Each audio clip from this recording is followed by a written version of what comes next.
La ilahe illallah bir kadrli kelime.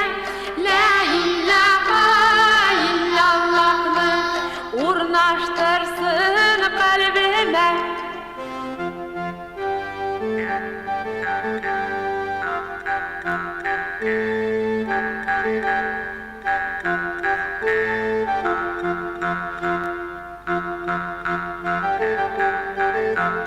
La ilahe illallah gazap işire kaldırmaz.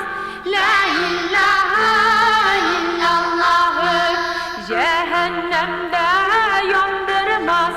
La ilahe illallah sirattan tiz kişirir.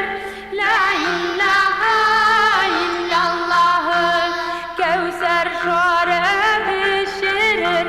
La ilahe illallah'ın hak karşında kadri zor. La ilahe illallah din şeytanlığını bulur hor. La ilahe illallah'ın bir devs nur digen. La ilahe illallah saadet nurunu digen.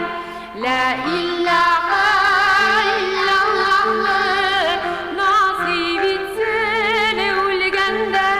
La ilahe illallah yoldaş bulsun kumgende. La ilahe illallah Muhammed Resulullah